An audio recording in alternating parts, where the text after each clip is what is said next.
Hey, this is Derek, and I just want to say what's up, everyone out there.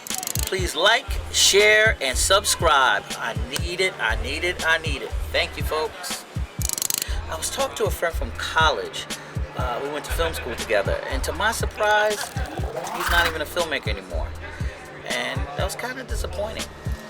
So I definitely asked him why, and his answer was, bills, bills, bills. I gotta pay my bills. Which I understand, we all gotta pay bills, that makes sense. But, it's just kind of sad, if you know what I mean. And you know what he told me? He works in a department store. Man, that sucks. He has all these skills and training, but because of financial debt, you gotta do what you gotta do. Now, because I want to direct film and TV, I think of it a little differently. I often look at my goal to be that as a circle. It's my job to orbit around it and stay with it no matter what. So for all you filmmakers out there, I want to pass on what little information I know. Here are 12 jobs that I've done to keep me closer to the goal while also keeping me paid. Number 12, being a production assistant. Now what does the PA do? Whatever the AD asks you to do. Get coffee, collect the trash, help move this, help move that. A glorified gopher. Now it may not sound cool, but it pays anywhere between $150 and $200 a day. So it's not that bad. I'm gonna be honest, I enjoyed being a PA. It was fun. It was a no-brainer job. It was easy to do. And the money was good. Cha-ching. Number 11, camera operator for a casting director. This job is fun because you get to see what to do and what not to do in an acting audition. I don't know. I think I came off cool. What's wrong with me that I did it? I didn't know, Frankie.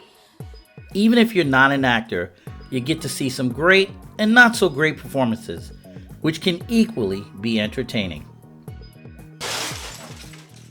Being a camera operator for a casting director is a relatively easy job, I would say. It's fun. It's definitely entertaining because the actors they bring so much to their auditions that you can't help but to be entertained by the numerous different people that come in.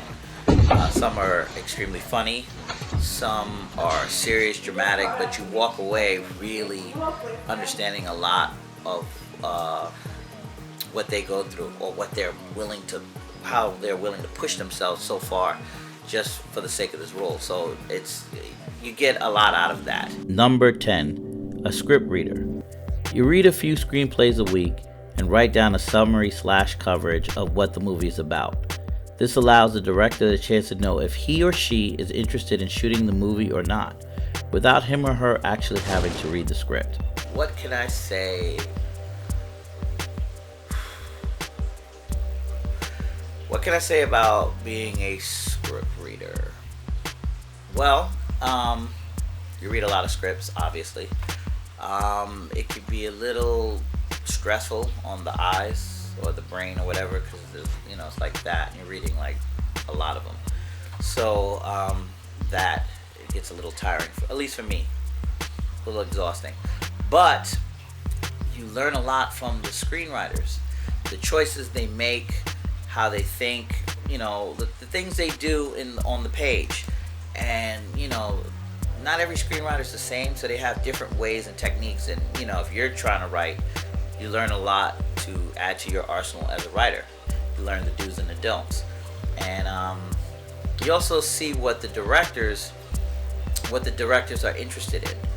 Depending on how many directors you work with that you read for, but you get to see the kind of stuff that tickles their fancy and the kind of stuff that does nothing. So it's a recommended job if you're trying to be a director or a writer to learn to or attempt to be a script reader, because you will definitely learn a lot.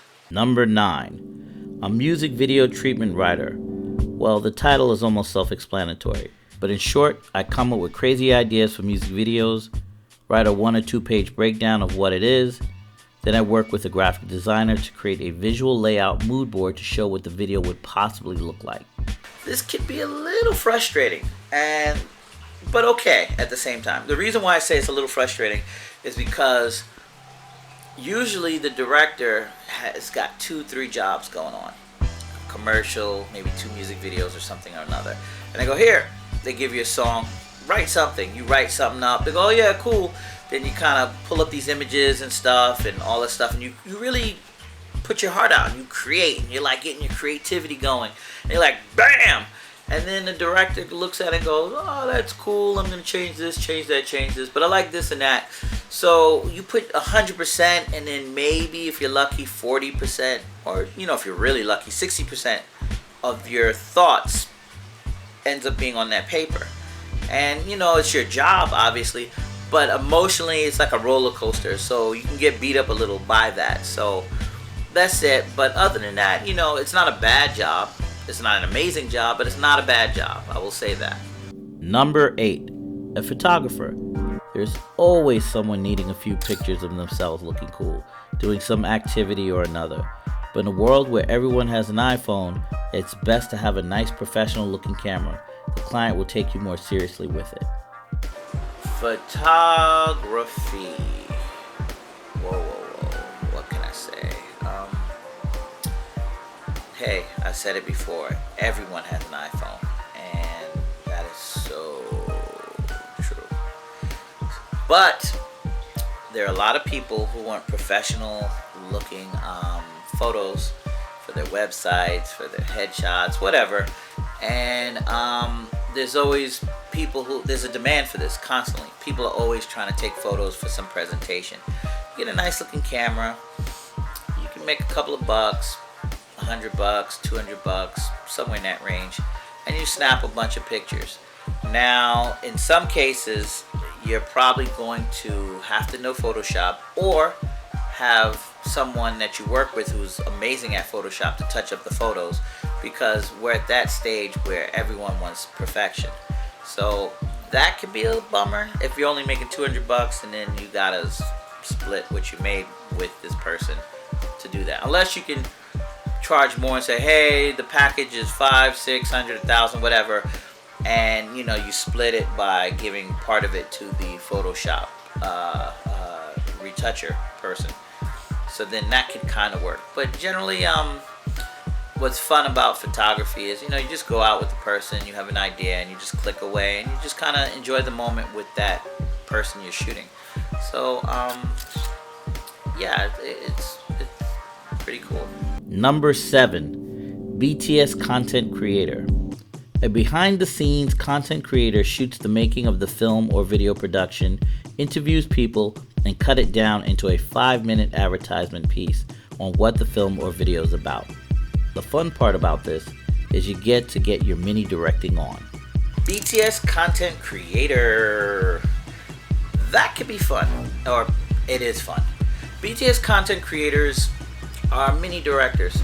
They're on the set while the director's directing this big crew or whatever, and the BTS content creator just hops around the set interviewing people, doing like a mini doc, and you get to know all the ins and outs, what everyone's doing. You get all the personalities, and you capture this ensemble of people doing all these great and amazing things. It could be hectic if you have a lot of footage and you have to whittle it down to this little short thing. But you have a great time meeting people, talking to people, shooting stuff, and doing all this cool shooting. You're the mini director, helping the big director. So I enjoy BTS content creation a lot. I had a lot of fun shooting for different people. And I think if you want to be a director, ultimately, you'll like it too. Number 6, animatic editor. In the early stages of a commercial short film or music video, the director is not sure how he or she is going to pull this off. At some point they hire a storyboard artist to draw frames, but it still doesn't show how it's going to move and feel. Your job as an animatic editor is to cut out the storyboard drawings and manipulate them with your video editing program to move and essentially create the feeling of what the final product will be. This type of editing is incredibly rewarding because you get to make an imprint on the film before it's even shot. Animatic editing. I enjoy that a lot because I love animation. What's kind of cool is, they give you these storyboards and they're real simple. especially on commercials. And you get to manipulate and you cut them up and you kind of, you get your little directing on or your creativity going with that. So that's always fun. It could be more complex in features, if you get that. And in some cases, animatics can also lead into live action stuff, like you can shoot someone and do stills and stuff like that, manipulate that. And that gets a little more complicated, but still fun and still highly creative, because what's great about animatic editing, whether it be on a small scale for like a commercial or a bigger scale for like a movie or something, is you're the mathematician. You're the one solving the equation. And you're really trying to figure out the pacing and really trying to understand how this is going to be seen to the world. And then obviously the director comes in, sees what you did, and change a few things and expand on certain things. But you made a real difference in how the world's going to see this moment or this scene in this movie or this commercial or whatever you do the animatic for.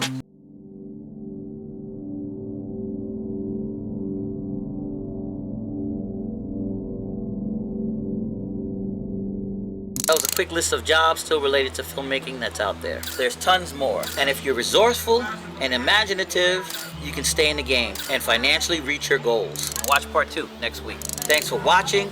Stay focused and keep striving. Later, Gators. Thanks for watching. Please like, comment, share, and subscribe.